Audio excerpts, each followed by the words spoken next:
ब्राह्मणी और तिल के बीज। ब्राह्मणी और तिल के बीज। एक बार की बात है, एक निर्धन ब्राह्मण परिवार रहता था। एक समय उनके यहाँ कुछ अतिथि आए। घर में खाने पीने का सारा सामान खत्म हो चुका था। इसी बात को लेकर ब्राह्मण और ब्राह्मण पत्नी में यह बातचीत हो रही थी। ब्राह्मण, कल सुबह कर्क संक्रांति है, भिक्षा के लिए मैं दूसरे गांव जाऊंगा। वहां एक ब्राह्मण सूर्यदेव की तृप्ति के लिए कुछ दान करना चाहता है।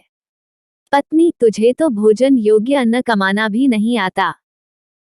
तेरी पत्नी होकर मैंने कभी सुख नहीं भोगा, मिष्टान नहीं खाए, वस्त्र और आभूषणों को तो बात ही क्या कहनी।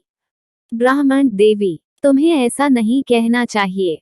अपनी इच्छा के अनुरूप धन किसी को नहीं मिलता। पेट भरने योग्य अन्न तो मैं भी ले ही आता हूँ।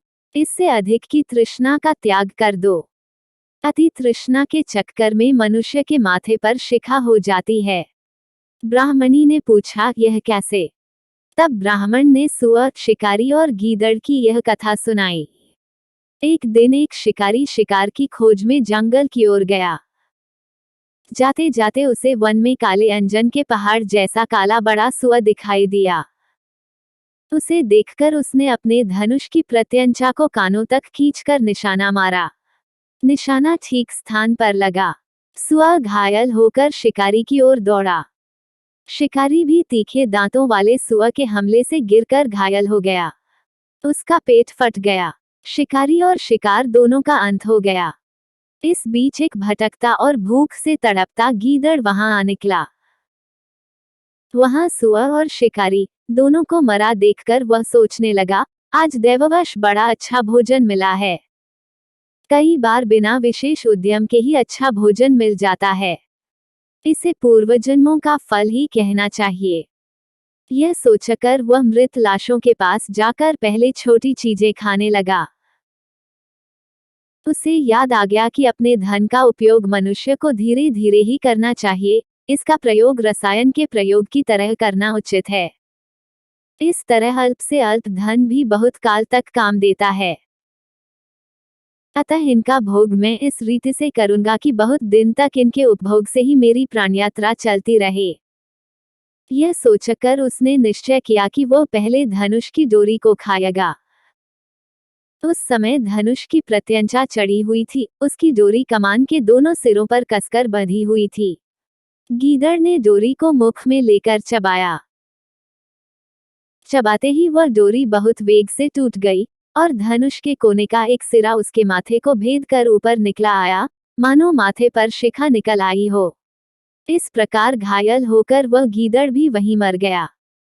ब्राह्मण ने कहा, इसीलिए मैं कहता हूं कि अतिशय लोभ से माथे पर शिखा हो जाती है। ब्राह्मणी ने ब्राह्मण की यह कहानी सुनने के बाद कहा, यदि यही बात है तो मेरे घर में थोड़े से तिल पड़े हैं। उनका शोधन करके कूट छांट कर अतिथि को खिला देती हूँ। ब्राह्मण उसकी बात से संतुष्ट होकर भिक्षा के लिए दूसरे गांव की ओर चल दिया। ब्राह्मणी ने भी अपने वचनानुसार घर में पड़े तिलों को छांटना शुरू कर दिया। छांट पछोड़कर जब उसने तिलों को सुखाने के लिए धूप में फैलाया तो एक कुत्ते ने उन तिलों को मूत्र विष्ठा से खराब कर दिया। ब्राह्मणी बड़ी चिंता में पड़ गई। यही तिल थे जिन्हें पकाकर उसने अतिथि को भोजन देना था। बहुत विचार के बाद उसने सोचा कि अगर वह इन शोधित तिलों के बदले अशोधित तिल मांगेगी तो कोई भी दे देगा। इनके उच्छिष्ट होने का किसी को पता ही नहीं लगेगा। यह सोचकर वह उन तिलों को छाछ में रखकर घर घर घूमने लगी और कहने लगी, कोई इन छटे हुए तिलों के स्थान पर बिना छटे तिल दे दे।